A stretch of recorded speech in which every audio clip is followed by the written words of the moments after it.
Hello and welcome to Archaeology for the Soul.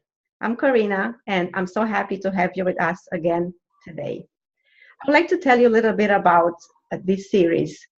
Today is the second interview with Vima, and I would like to tell you a little bit about what prompted me to start this series. As you see, it's so much happening in this world, so much suffering, so much pain that we as humans go through. Not, just to mention what is happening today in Texas. And from my own experience, I've been through so much in my life. I feel like I've walked the dark night of the soul, and somehow I was able to lift myself from that dark place in my heart, in my soul. So I really want to share with our audience as much as I can from my own experience, from experience of other people, how they were able to lift themselves from whatever they felt inside, despair, pain, feeling lonely, and depression that is now the number one illness in the world. So today we continue talking to Vima Lamura. I met Vima as a poet, and then I learned about her music, but I know her through her ability to share who she is, what she's here to do through sound, through poetry, through composition, through music, through her teachings, through the words. She's a master of words. So today we're going to continue the conversation on the end of suffering. And welcome, Vima. Thank you for being here with us again. Thank you, Karina. Thank you. And I would like to go a little bit back to the conversation we had last week. And we talked about your accident and how you went through a period of despair and depression after that accident. And you mentioned how sound helped you heal whatever you were going through.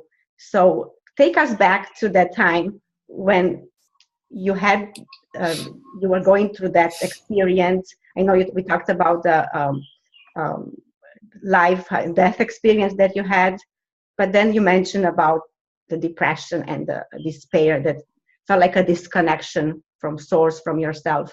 So take us back to that and share with us how you were able to overcome that despair, depression, or whatever you were feeling at that time. Okay.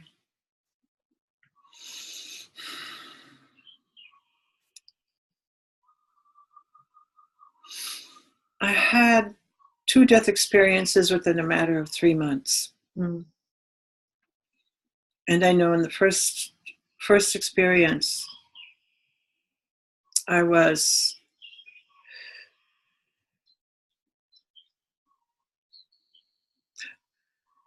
rebirthed in a sense. I didn't feel like I belonged in my body. So it took some time to integrate that.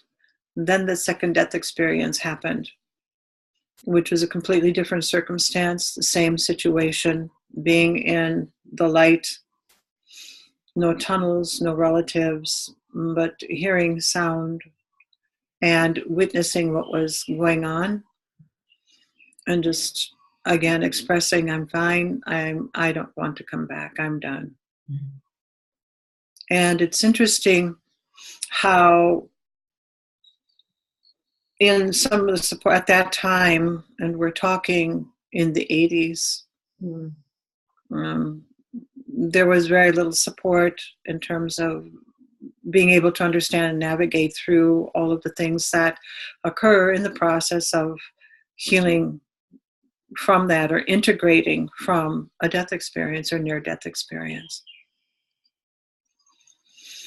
This particular one, the second one, I passed away I flatlined while in surgery. Here again, I was saying, I'm fine, leave me alone. When I came back and I saw myself as perfect. I did not see anything, even though that there were doctors, a couple of doctors there and 3 nurses. And I remember one nurse going off to the side and going into prayer. Mm. But I didn't want to come back, and I did come back. And when I did, I wasn't happy.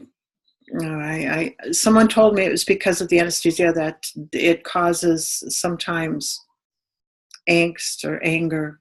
But I knew that it was more than that. I didn't want to be here. I was angry.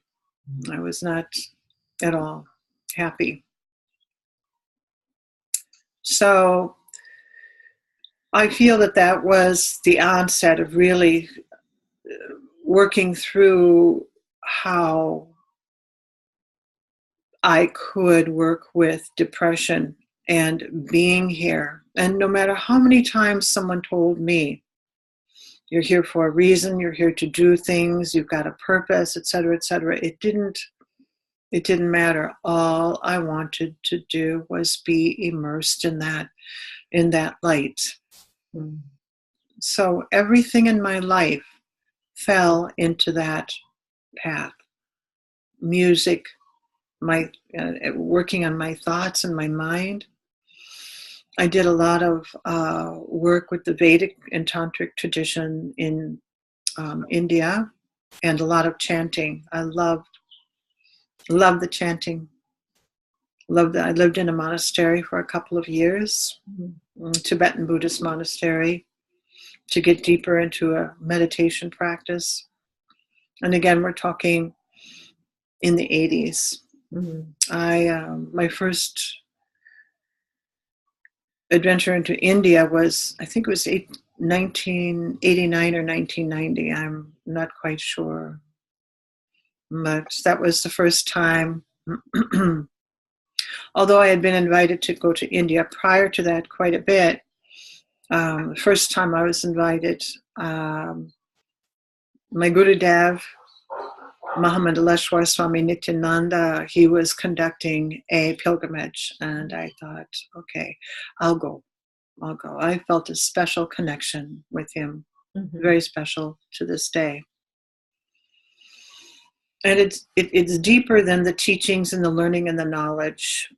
It's deeper than anything that I have ever experienced with any other teacher.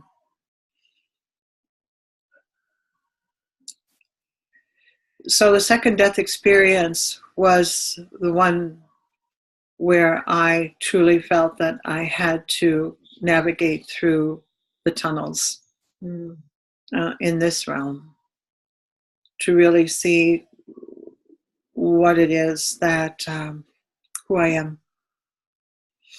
what it is that I'm supposed to do. Because one thing after another, having an accident of, going through the windshield and then having major surgery afterwards, what else is there? I was so depleted in so many ways. So working with depression was a challenge because it's something that I didn't understand. And so I had to journey into it. Now, many teachings will say you can recognize your anger, recognize the depression, etc., and it takes a bit to get there. It really does. However, and excuse me, not to be absorbed in it, because being absorbed in it takes you down. But when you haven't seen the light in this realm, at least when I hadn't seen the light in this realm that I experienced otherwise, that was a passionate pursuit for me. That was a passionate discovery for me, because that was my way out. It wasn't an escape, in other words. It was more of immersing, navigating, understanding, watching the mind, and taking the house apart. I've really come to see that the spiritual journey isn't all bliss and fun and joy. It's actually, at least in my experience, taking the teachings and the knowledge of my beloved Gurudev, taking the teachings and knowledge of other teachers that I've had and that I've stayed with for many, many years,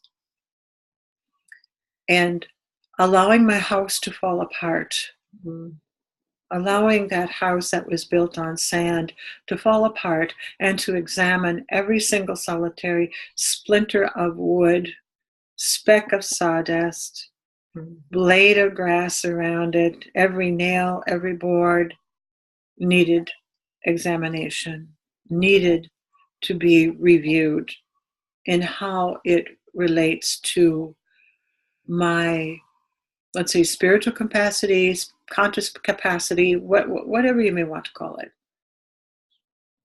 And I learned that allowing it to fall apart gave me more courage to be able to take bits and pieces apart that needed to be reconstructed, that needed to be transformed. So navigating through depression was all about examining the mind, examining the energetics behind the mind, how I was thinking, but what was triggering my thoughts. And also there's a health and nutritional component to it as well. The gut-brain relationship. It's a very popular thing now. We're learning about the microbes in the gut and how that influences and affects the brain. Well, that's something that I saw years and years and years ago, that what is residing in my gut as energetic consciousness was having a tremendous influence in how I was thinking and feeling. Some of the things that I realized were no feelings could have even thought, because they were imprinted before I was able to cognitize what is going on. Okay. So in the family dynamic, for example, if there was trauma, I would take, you take it in, the terrain is very energetic, so to speak. And you take it in. So as a child, you don't know or understand what's going on. All you are is an open receptor to the terrain. And that's part of the conditioning process. It's much deeper than being told what is right or wrong, or being guided in what is right or wrong. It's actually what the undercurrent of everybody else's energy is in the environment. So,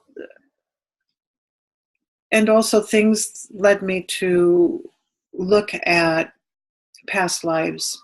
And as much as I embrace the Vedic concept of or the Hindu concept of reincarnation, there's an energetic component to past life.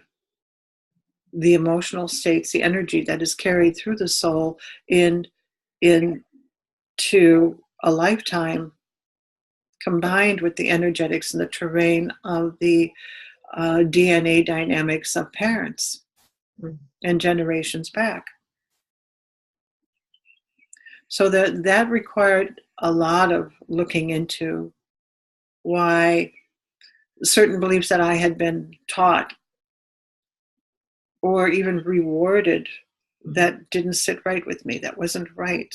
It wasn't right, because I was being rewarded for being quiet about something that wasn't right. Oh, you're such a good girl. The good girl, the helper, and for me, there was something missing in terms of the environment I grew up in. And there's a lot there. There was an awful lot there, but it required, at least my journey, I felt, to take everything apart. When I talk about the Vedic teachings or tantric teachings, as much as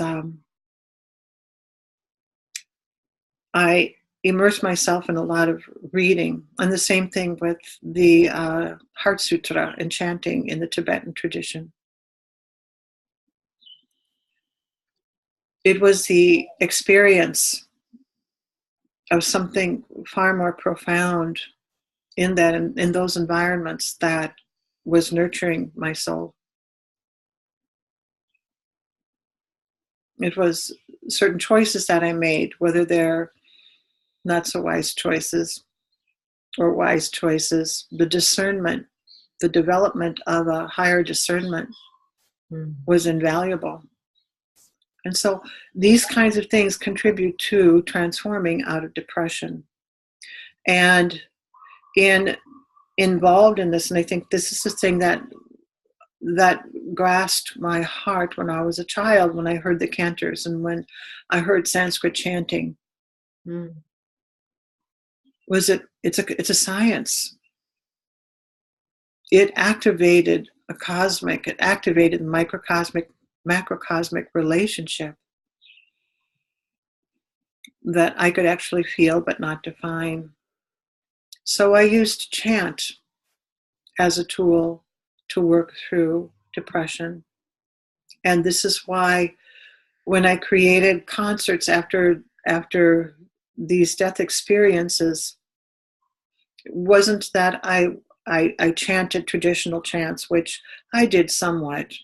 Within the ashram itself, I would always participate in the chanting. I just loved it. But also in the concerts, I treated composition like chants and saw the effect on my brain, felt the effect actually in the flow and the color of my blood, if I wanted to describe it. The expansion of my heart. But part of it too was creating it so that it was permanent for me. How do I sustain this? Because when you fully feel and see that nothing is permanent, everything is so ephemeral, everything comes and goes no matter what, whether it's bliss or joy, it comes and goes. These are states that rise to the surface of your awareness. How can I sustain it? How can I sustain this beautiful sense of expansion? And I realized that this is where meditation was significant, because even in the chanting, I could see that everybody would go back to their personality states. We'd be all happy and chanting, and everything would be beautiful. Then everybody's back to their nonsense. And I noticed that when I would do it, and I didn't like it. It didn't feel right. So implementing what I call the science of chant into meditation was my way of peeling away the layers, as people say, disassembling the house. It was my way of healing, to feel in my nervous system all of the things connecting, disconnecting, rearranging, transforming the impulses that were the terrain of my visceral environment, the terrain of my heart, and the mind that reacted to that terrain or acted out of that terrain. And so, it was a full-time job for me. It is. It was full-time job. It was incredible, and that again, it contributed to the work. Now, when I talk about chant, there's one particular instance that I saw. Years later, I was co-facilitating a retreat. And all of the participants in the retreat were sharing rooms, two to four people a room. And this group of women approached me and they said they couldn't stay in the same room as this one particular lady, the fourth person in their room. And why? What's going on? And they said that she was grieving and crying deeply, sobbing all night long. So I think I'll talk to this woman and see what's going on.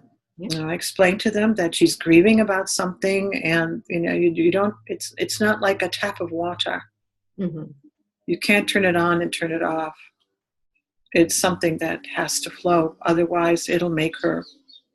It will cause tremendous depression in her. So, can you accept that this is what's going on, and have a little compassion?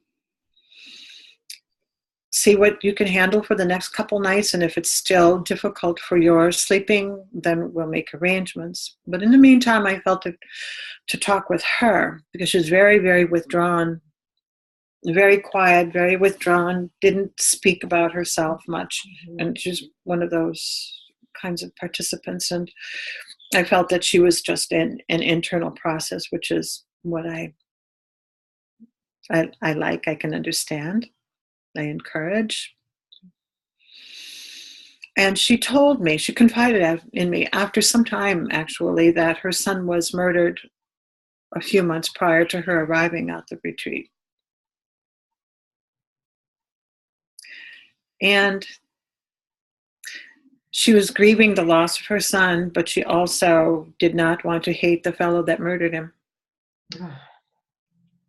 It's a huge undertaking. I was just like, wow, this person is huge. The soul of this person is just immense. Immense. So I thought, well, chant worked for me. It might work for her. So in my Gurudev's ashram in Magod, I think it was it Magod? Yeah, Magod was at that time. He has a few of them in India.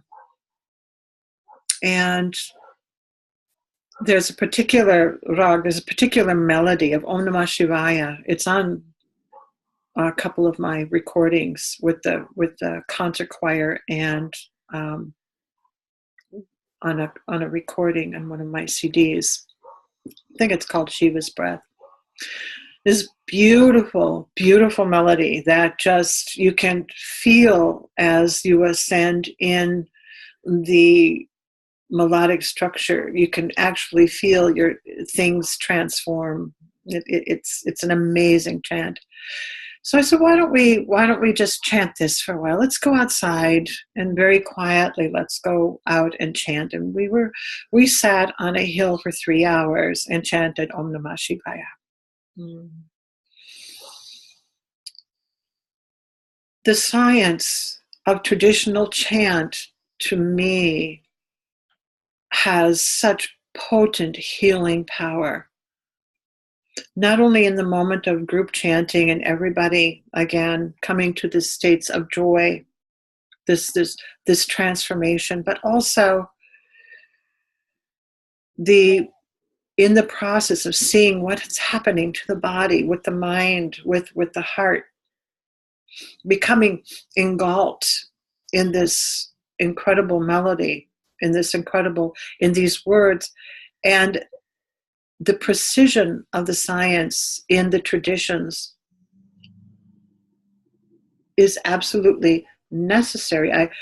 I saw that, and I remember when I was younger, and excuse me, my nose itches a little bit. I have to itch my nose. When I was younger, I remember Swamiji singing chants, and I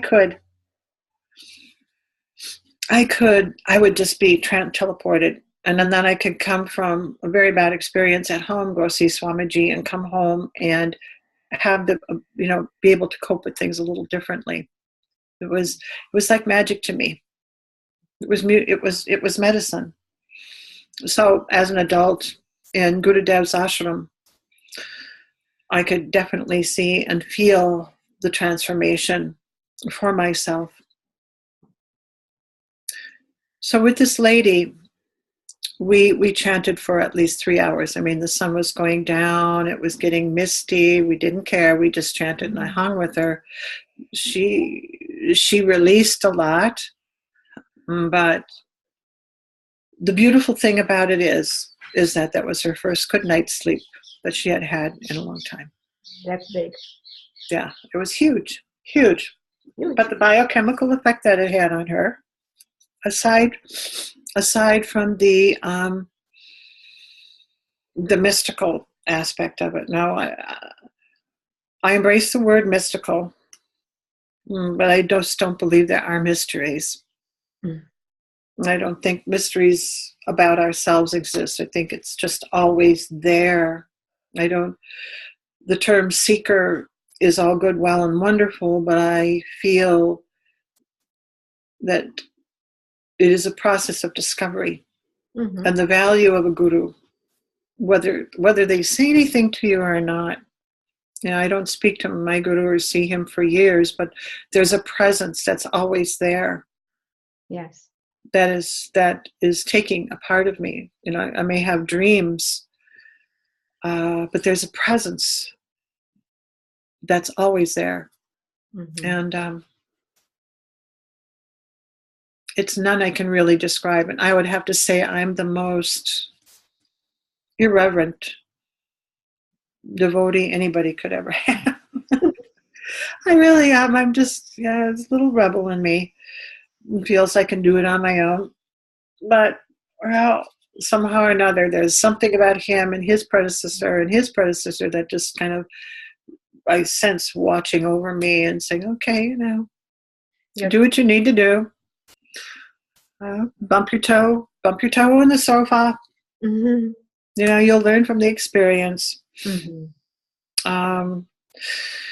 So anyway, the chanting, and this is the first good sleep she had. So we made a practice of chanting an hour a day. I sat with her an hour a day. And it's not to say that this she didn't stop grieving. The retreat was for 11 days. But there was definitely a transformation, and her ability to observe her energy and see and feel it come and go became very strong. And what comes to mind as you mentioned this experience with this lady, maybe I cannot chant and I cannot sing, and maybe most of us cannot do that, or we don't have the kind of ability to chant, but we all have the ability to love and to be with somebody present when they hurt, when they go through something. And I definitely believe that chanting creates that connection through sound. But if we can just sit with somebody that hurts, that goes through that, feeling that they are loved, I feel that your presence and your love, your compassion for her, feeling for her humanity, that allowed her to open up to you and allow you to come into her space and trust you to that you are you mean well, that you care for her. I'm sure most anyone would reach out to her in their own way, but they wanted to remove her. So I'm saying that what the difference between how they decided, how they chose to deal with that, and how you chose to be present with her pain. You were not afraid of her pain because you experienced your own pain, and you learn how to overcome it through sound and through chanting, where other people, they chose to, no, we don't want to be part of this, it's too much for us. So this is a choice you made out of your consciousness, your desire to be there with her, because you know how it is to be in that place. And you embraced it rather than, I don't want to be with this.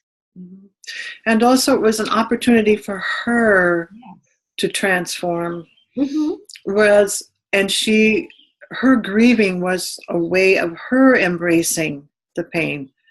Rather than stuffing it, being bitter or angry or, there are stages, as we well know. There are a lot of wonderful teachings out there on how to deal with grief. Mm-hmm. But in her situation, it was more than that. There was forgiveness. But I told her she didn't have to forgive. Mm-hmm. All she needed to do was let go of her own bitterness toward him, because there was a loss. And having had death experiences, I was able to express to her that, you know how sometimes people will say they're in a better place? Mm-hmm. And sometimes you just kind of want to slap somebody who says that when you're in the throes of losing a loved one. Mm-hmm. So I knew that there was a delicacy there in expressing to her that this is part of his evolution. This is, the body gets dropped off, and to see that is part of the evolution. So look for the magic. Mm-hmm. Look for the magic in your life where you see the presence of his energy. We do not choose how we go. We do not choose our transitional journey. It can be anything from cancer to, you know, an accident or being shot. I saw that. I saw it twice. There is, but to live life beautifully. And I said, that's where the switch had. I remember talking with her. That's where the transformation comes, is, you know, remembrance, the remembrance of him. But how are you treating people in your life face to face now? And this is the opportunity for you to be able to do this here. So when your transition comes and happens, there is an elevated, energetic, I don't know what to call it, embodiment of the spirit, the soul. And then, you know, they talk about reincarnation. Energy is energy, moves, transforms in through different bodies, different places. Energy is energy. But we're like cosmic electricians. How we choose to plug into source, and to realize that we have that choice through our discernment. We have that choice through our sensory perceptions in terms of how it feels. We have that choice to move through pain and amplify, boost up our energy. We have a choice to plug into that wall and be whatever it is that we want. But what is dictating the choice? Mm-hmm. Is it the mind? Is it the environment, the visceral environment? Is it the heart? Is it the spirit? No. So in the process of navigation, in the process of self-examination, in the process of transformation, be aware of what it is that's causing the action. So in her case, I don't know if I was compassionate. I don't know. It's like what we talked about earlier. When you're a child growing up, you're not aware that you're growing, but people are observing what's going on. I feel the expansive thing is to just be aware of energy. You don't have to have a label or an idea about something, because there's so much limitation. This is why I love singing. This is why when I do these concerts, I feel the most important thing is that I am in a clear place myself, and I am in communion. This is why I don't do many of them. Is because I want to work between spaces. I need that rest. I need that reinforcement, that connection, and not be out there busy like I was before, one concert after another, one gig after another, one thing after another. There was just nothing coming out of me that was contributing to myself or others. Mm. So when I decided to let the elephant lead the cart, rather than the cart leading the elephant, or the monkey leading the elephant, is when things changed, and the texture and tone of the concerts started to transform. This is why I like doing exclusive concerts. Although people may be coming to hear music, be it Ave Maria to, drum and song and maybe my choir or whatever, there is the entertainment element, but the undercurrent of the whole thing is all about evolution. It's all about transforming energy and giving people the experience of themselves within a concert environment.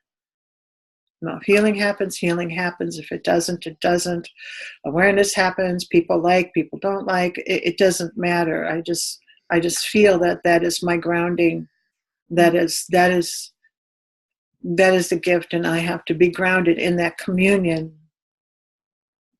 and I can feel it before I give it.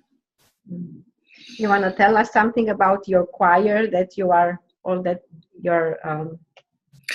I feel the choir and the instruments is I'm making a change. Excuse me. I'm making a change right now, creating a change where the composition is changing and my instrumentation is changing. There was a time when I was doing a lot of things alone, and I'm still doing that. I've got a couple of musical stringed instruments. But right now, I don't know any other way to describe it. In the Maori language, they call it the Wairawa.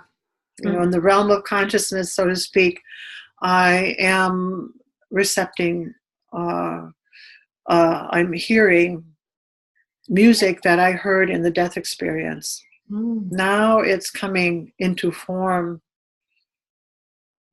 and it's very different than what it's just very, very different. Lots and lots and lots of strings. Lots and lots of strings and Mid-Eastern drums. And also very selective about choir members. Before, I would work with universities or even professional choral people, or people in the community here at home. Had a choir for 8 years. But now I feel that it's necessary for them to be. They don't have to be in the same space or on the same page, but basically reading the same book.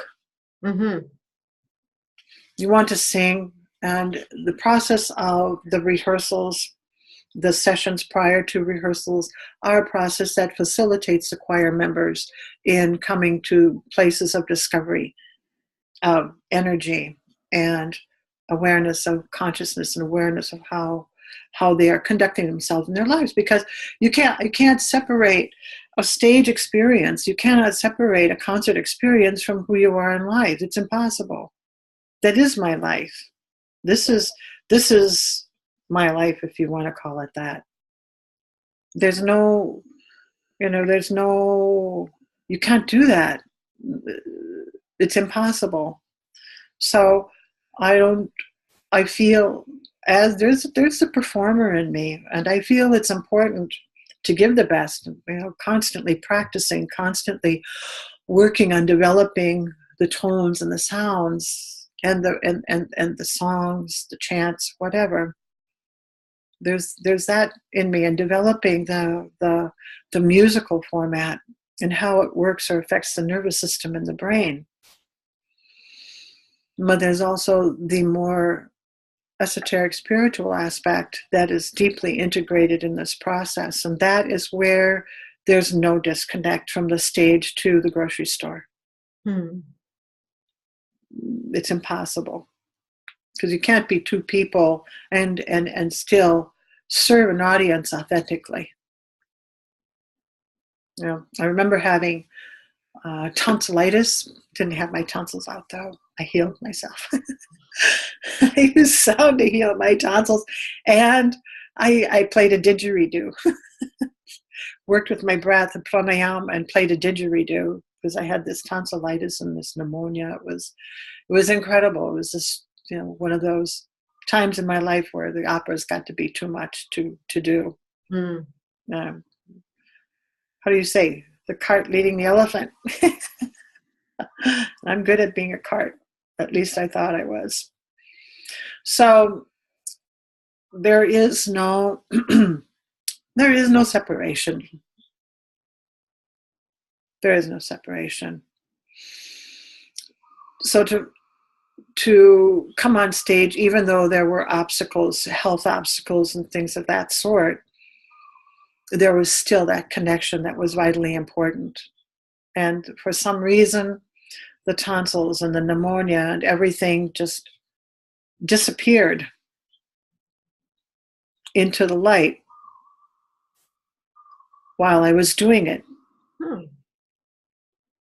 mean, so many I can't tell you how many times I've been sick and still went on to a performance, especially when I was working with people.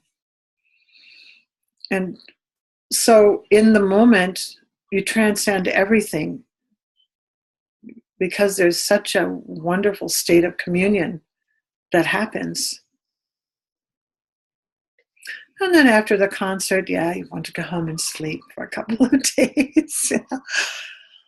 All this I'm saying is, you know, when it comes to the concerts, you know, the teachings are the methods, conveying information, so to speak.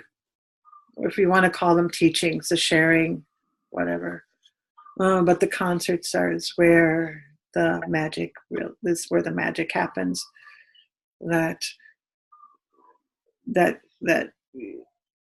you're so, I'm so, you know, I'm conscious, I'm grounded in what I'm doing because there's a degree of professionalism required.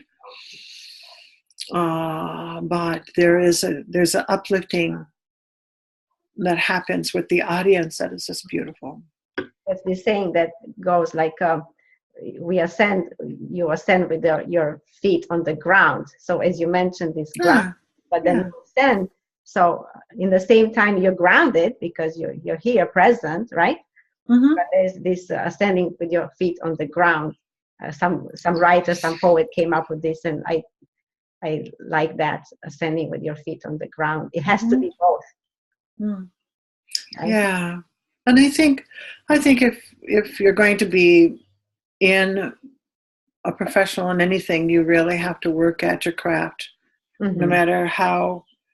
I've been at this a long time. I'm not going to say how long, but long enough. And there's constant room for improvement. There's constant space for exercising and honing in on a skill. And even in that, there's just a universe in every moment, in every practice. There's something there that is just amazing. So I don't think I could ever be content in terms of my capacity to sing, or ever content or locked into a particular format of composition. Because over the years, I have seen how composition affects audiences, but also affects the brain, how it affected my brain. Mm-hmm. I could see how even meditation, a couple of concerts I had the choir meditate before we did the actual music. And it was interesting because when you hear audiences come in, you're backstage and you can hear the audiences come in, and there's all this rumbling and everybody kind of knows each other. Oh, hi, you hear the, oh, hi, so, you know, all this going on. And then, you know, you have a couple hundred people happening, and it's all this muscling and wrestling and going on. And I would tell them, you just stay grounded no matter what. You just stay grounded in your meditation. Stay with the breath. Stay with the hum. Stay with this. And eventually, before the curtains would even open, it would just start. You could hear the energy of the people. And by the time the curtain opened, everybody would be sitting, and for the majority, in a very peaceful place, sitting in their chair. So you don't have to see people meditating. You don't have to teach people how to meditate. I mean, even though I find that from the capacity I'm able to convey, there's a method that's just wonderful, but all you have to do is do it, and that radiates an energy that has an effect on the higher soul or spirit of people around you. So you were meditating, you were inside behind the curtains, and you were having this experience with yourself, and that was translated into how the audience was affected before you came on stage? The curtain would open, and I'd have a very soft intro. I'd just do a tone, and the choir would join in, as opposed to starting out with a bang, because it's very shocking to the system. But the audiences would go from the hustle and bustle down to a quiet state. And so by the time the curtains opened for the first piece, they were already settled in themselves and open. So that's the energy we have. That's the ability we have within to impact how others. We're connected. We're connected, right? So we're connected. And I've done this a few times, but the beauty is that that's when we really see we're connected. When all the defenses are down, when we're open, when we're even beyond the thought of we're connected. People think it's magical. There's magic, but there really is no mystery or magic. It is truly part of who we are. It's like connecting with little animals. Yeah. It's like connecting with insects, This should be connected. This should be mainstream knowledge, right? That we are all connected. It should be not even a subject to discuss, because it should be that we know all that. But there is really no should. There's just a matter of remembrance and having the experience. I don't feel that. I don't know, I think sometimes we come in birth equipped with some things.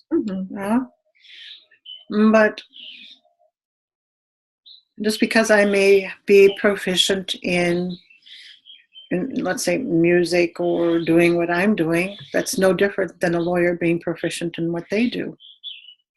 Everything is a cosmic tapestry of interplay with the macrocosmic microcosmic relationship and the unity of the substance that unifies all, and that is, I have to minimize it to a word called love.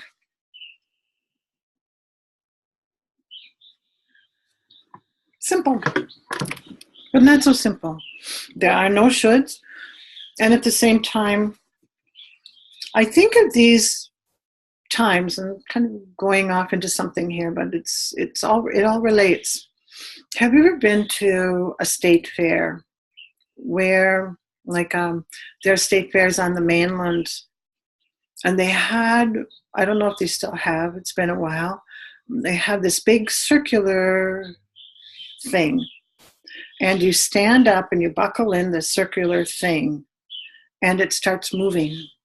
And the faster you move, you start to rise higher and higher.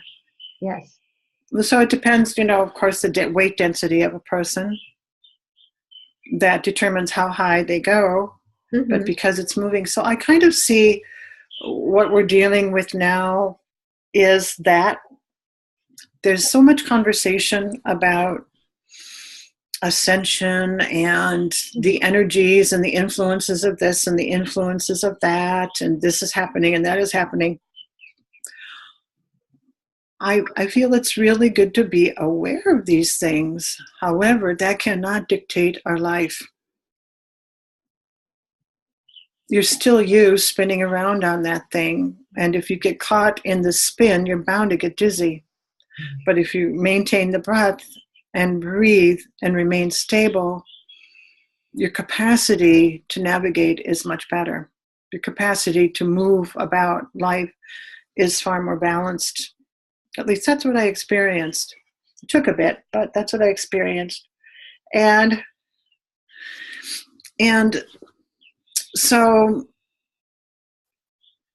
we have to come back to that place of remembering. And I feel this is the value of a lot of traditional teachings, whether it's Tibetan Buddhist or Hindu or Islamic Sufi teachings, whatever. Although there are religions, but there is a remembrance that gets activated within the context. And again, to me, the Tantric and the Vedic teachings are science more than they even are a religion. Mm. And the undercurrent, the scientific undercurrent of all of these teachings, the Torah, the Hasidic, some of the Jewish teachings, it's science. It's science. And that science is precisely created as guidelines for us to understand who we are in that relationship to our cosmic selves. The thing that's necessary is a person that understands that science, but also has walked the path, using that science. And this is the value of a teacher. This is the value of a guru. This is the value of a fakir. This is the value of, this is the value. And to transcend, this is the value of a lama, of a rinpoche. We don't want to transcend this physical body, but we want to transcend in our experience of this physical body in order to shift the energetic field, thus the biome, the microbes, the electric environment, the terrain of where we are within ourselves and outside of ourselves. I don't approach a concert or a teaching because I think I'm going to change somebody's life. I do this because I have felt value for myself. And in that, in the midst of that cosmic substance called love that connects us, there's a transpersonal process that happens. And I feel if it's good for me, it's good for others. Whether nobody gets it, someone gets it, 1,000 people get it, 1,000 people don't want to. That's not part of it. I'm here just like a light bulb is screwed in the ceiling to light a room. I'm here just as much as a coffee pot is meant to make coffee. Not to minimize it, but everything has its direct purpose. But we don't have to figure it out. All we have to do is just surrender to the current of energy that makes us function and get rid of the rest. So when we talk about depression, is when we're not aware of that. I noticed it was my capacity, or within my capacity, to control things. It was a contraction, a state of sitting on profound energy, because energy is energy. Whether it's depressed energy, ascended energy, good energy, bad energy, whatever. Energy is energy. And so the awareness of energy is very important when we're dealing with depression. What is going on inside? How is that affecting the mind? what is happening as a result in the mind and the brain and the biochemical wash that occurs in the process of being depressed. Because there is a biochemical wash that happens, and part of it can be an addiction to that biochemical wash. So we'll always go back. There's their imprints in the brain. You can see it in people's eyes. There's an imprint in the brain at that point in time when you mention something. I remember doing work like this, and when I would think about something that was traumatic, my eyes would get stuck. They wouldn't. No. I said, that's in the brain. How do I heal that? I'm going to sing. I'm going to chant. I'm going to do sound. I'm going to connect with that. And that's how one of the methods that I used in healing brain damage and healing depression. It took a long time. There's a lot. I think in the next session, what I'll do is I'll give a method and technique. There's another situation, story I'd love to share with you. And there's a dear friend of mine in India whose son passed away. And it was very sad, but at the same time, being there with her and actually being there with this darling boy was an amazing process for me. And I could see, there's no saying what a mother's grief is like. I can't even imagine it, but I realized with her,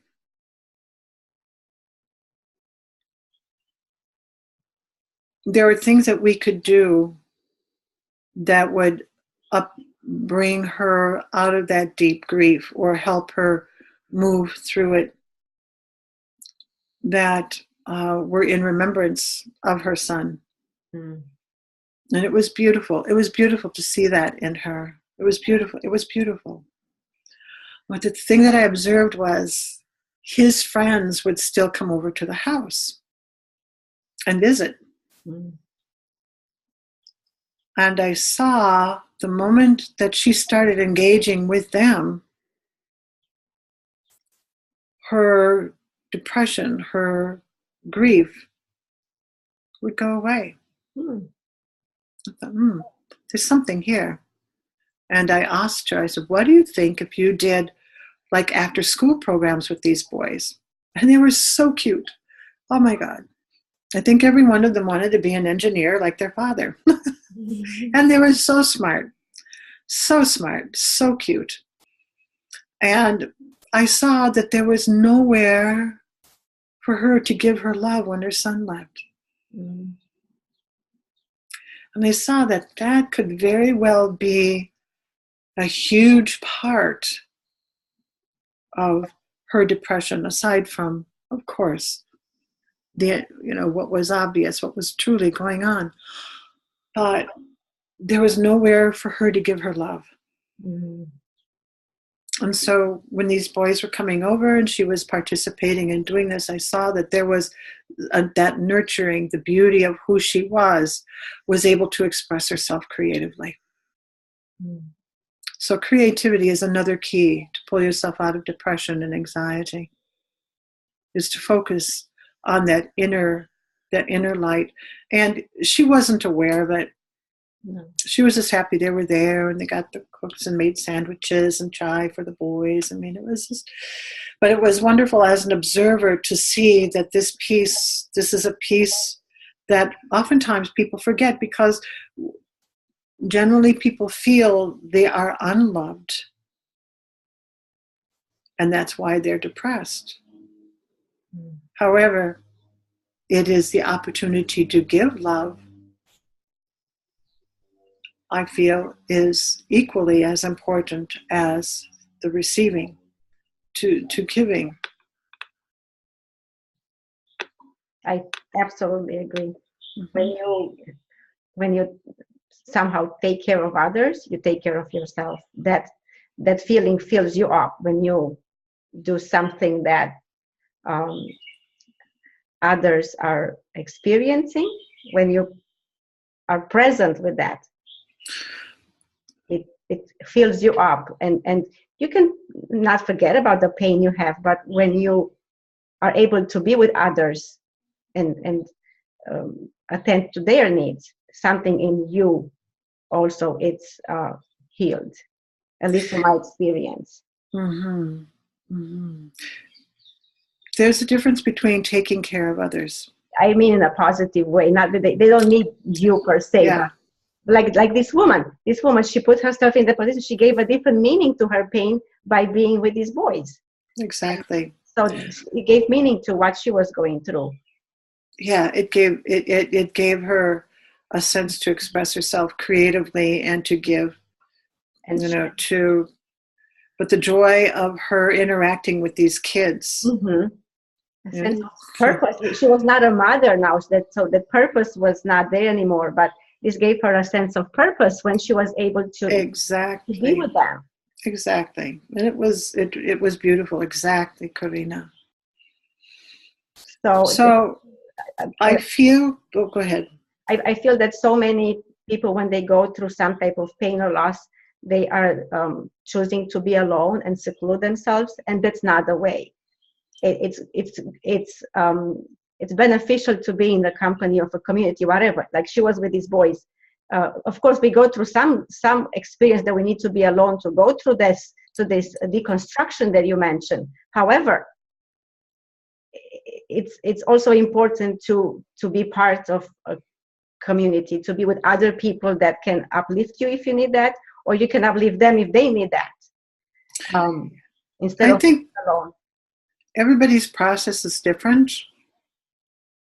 Like the woman who lost her son was murdered. She needed to be more internal. And my friend in India, even though it was an internal journey for her, the interaction brought her out a little bit for herself. The first woman wasn't capable, because she had put so much onto herself in wanting to forgive this young man that killed her boy. Mm-hmm. Once the pressure went away, and she didn't really have to forgive, but she had to let go of that pressure within herself, her grieving started to curtail. There was a difference. Mm-hmm. And theoretically, because I hadn't seen her after that retreat, she had written a couple of letters, and just lovely letters, but she, in her own time, in her own season, and in her own way, will come to realize that the forgiveness was not necessary, because she herself had come to the light within herself. And I was going to say that so there's a season, there's a time, there's a method, there's a way everybody processes. The inequity of these experiences is like a different colored door to your enlightenment. And the beauty of it is to have the proper guidance and compassion for yourself, Mm-hmm. to allow the proper guidance, or to allow some to come in and provide beautiful comfort and compassion. So in the world today, it isn't so much people aren't giving love. We can see that the capacity to receive it and express it selflessly sometimes has a price. And again, it's all about the concerts, it's all about the music, it's all about the meditation, it's all about the chant, to allow the house to fall. In order to come into communion with oneself, then community with others. Mm-hmm. This experience of the people, what's happening in Texas, they've lost it all. Mm. And it's difficult, and their way of life has definitely been changed. And at the same time, it's a prime opportunity for people to come together, support each other, love each other, have compassion for each other. And it's happening. And that little seed has to blossom first in order to prioritize what to have or not to have. Mm. My niece was in a Hurricane Katrina. Mm. And there's no doubt that, a lot of things had to go, whether they liked it or not. But there's a reevaluation of what is important in this lifetime within themselves. For sure. So we cannot, and I am in no way an expert on any of this. I just know this from my own experience, that grieving is not depression. No. When we realize pain within its own design heals itself, when we embrace the pain of what's going on, we fear it less, thus resist it less, thus contract less. Mm. And the capacity to be more open and flowing through it is part of that journey of opening the seed of who we are, part of that journey of knocking on one of those doors and coming to the light of the experience and who we are. So what they're dealing with now is their evolution. Mm. And within that, there are choices. And you'll see the dynamics of those choices. So, we can only pray and hope in the midst of this disaster that people are safe and they come together with love and compassion and they help each other. And we help them. Yes. Whether we go there physically or provide food or clothing. But it's an amazing time. I've been through similar situations, which I'm sure you have too. We've all experienced that tremendous loss. Yes. And the beauty is that the attachment is seen. It's not that one that's going to be content sitting in water. But what is important first is compassion and love for ourselves and connection to others and embracing that. Right. And it's so easy to talk about right here and now. I'm not in Texas. I'm not one of those people. Been there, done that in other circumstances. Yet, whether I have or not is irrelevant. My heart goes out to them. Absolutely. As you said, behind that curtain, you were able, how you felt was impacting that gathering, right? And exactly. So the way we interact in our inner world and the feelings, the emotions we have and we entertain inside can impact the environment. Exactly. If that's all we can do, that's a lot. Yes. To impact that our inner environment. And I so wish that millions of people can hear you, considering that 50% of the population is on some type of medication for depression, for anxiety, psychotropics. I so wish with all my heart that people reach out to different modalities, to all techniques like you just mentioned, to simple techniques and sound and music, to poetry, to words, to anything that helps them, community, anything, but don't reach out for that medication that further numbs you and takes you away from who you are and your Yeah. connection with yourself and with the divine. I so wish with all my heart that people educate instead of medicate. Educate yourself in any way, what's out there, what's available, because it's so much available before people reach out to that. There are so many components to depression. We Yeah. just touched on a little bit. Yes. Spiritual connection, spiritual grounding is vital. There's a biochemical aspect. There is the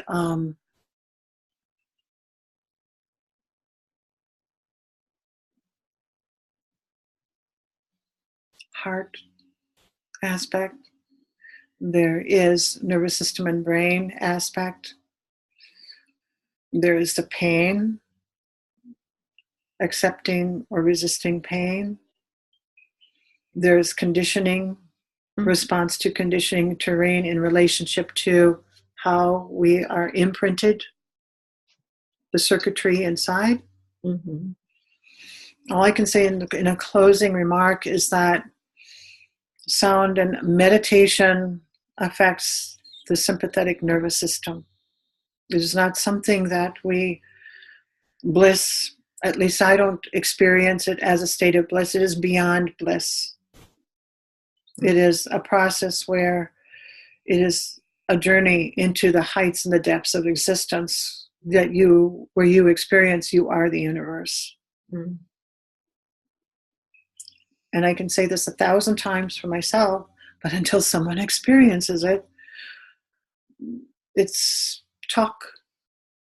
So the next session we have, Karina, we'll go through a process. Mm-hmm. We'll go through a process, and I encourage anybody to meditate and do it quietly. Do whatever method you've been taught. The meditation to go on a journey with trees and streams in your happy place still engages a part of the brain. You have to let all of that go. Because we don't know the happy place until we connect and let all of the images and ideas and beliefs of what a happy place is go. And then you'll say, this is beyond happy. I can't define it or describe it. So in our next session, take us to that place. Oh yeah. Beyond the suffering, beyond the I'm thinking, it's a good start. I would have to say that I am speaking from experience. There are times I was taught, when I was young, Swami Veda taught me a meditation technique and a little mantra and things of that sort, and that was good.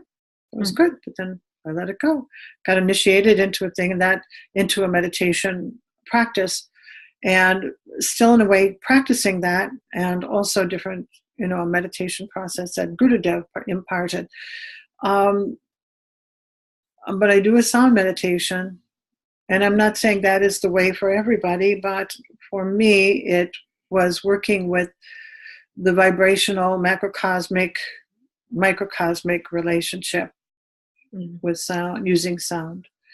And in that, I could feel changes within my body, in my environment, within myself. Because every thought is a vibration. Every feeling is a vibration. Consciousness is even a vibration. Absolutely. Has a vibration. So it's a matter of tapping into that, but you have to be consistent. And boy, I learned that through experience too. When I started getting really consistent with my meditation, with my sadhana practice, I was consistent day in and day out. I craved it. I loved it. Whereas sometimes I'd meditate because I had to. And then I'd get so overwhelmed, 2.5 hours a day, oh my word. That's too much. But then it got to be like, oh my gosh, 2.5 hours a day, I can dive into the divine. I can experience my universal self. But it just goes beyond words. So I do hope. I've got a piece of music. I don't know how I can do that, reaching out to people in Texas, that that is played in hospitals and different places. And also at the time of the tsunami in Japan, it was played on a loudspeaker for people. And it brought comfort. Even though I can't physically be there, and I can, in meditation, just, how do you say, be in the presence to convey with those people, for those people. The vibrational medicine of music is there. So I don't know how quite yet, maybe do it on Facebook or something, but share it, just give it, and pray that it helps people, or that it will give people some comfort. Will be awesome. And in closing today, before we go, you, as I said last time, you can meet Vima at her website, www.vimalamura.com. And there you can find out more music and retreats and her poetry and everything else that she shares.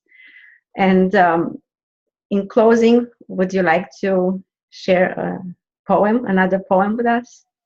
Sure. Okay, that would be awesome. I'm always happy to do that. I can't wait. Let's see here. This one is in the Golden Soul Poetry book. It's called The Gift of Love. Let's see. Oh, the gift of love, humbled by the blows, we continue to shine. Consumed by the waves without thinking about the water. Surrendering to the nature of infinite twilight, where love draws the soul to itself. Love, secure and eternal. It's not in the giving or receiving of love that makes hearts flower and grace. It is a love that is accepted in every breath.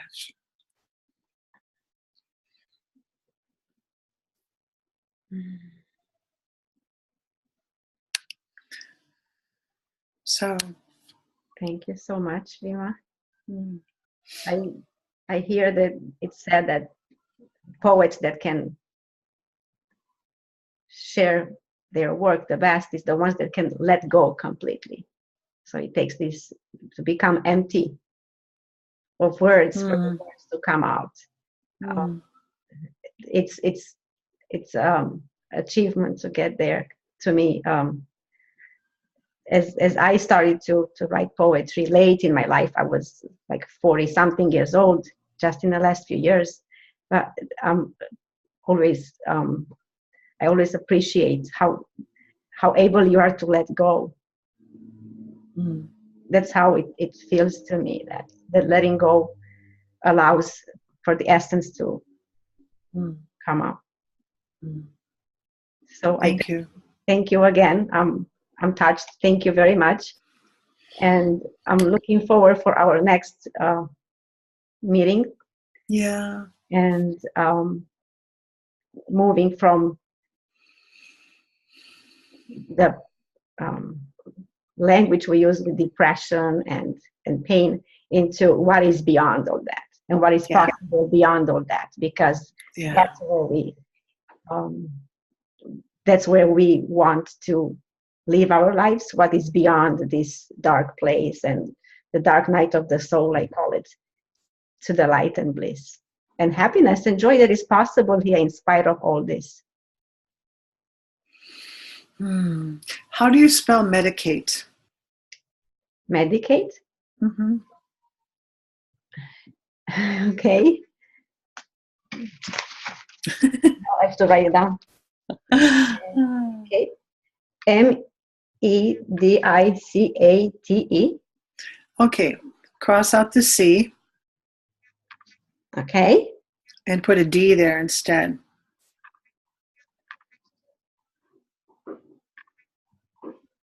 A D? A D or a T? I think it's a T. Sorry. Yes, it's a T. I can see the play of letters instead of. What does it say? Medicate. Yeah. Yes, absolutely. And how do you spell divide? Divide. Mm-hmm. D-I-V-I-D-E. Cross out the D, The the last D. Mm-hmm. Okay. And put an N there. Divine. Absolutely. Yeah. Absolutely. I like that. Just a simple change, but so profound, right? Simple. Simple, but I mean, it's a use of languaging, but also meditate on the divine. So we close on that thought, meditate on the divine. Yes. It's a path out of the dark night of the soul. Thank you so much. Mahalo nui loa, Corina. I'll see you again. And anybody else who listens to this, lots and lots of love, embracing blessings. Thank you. Malama pono. Thank you. Aloha.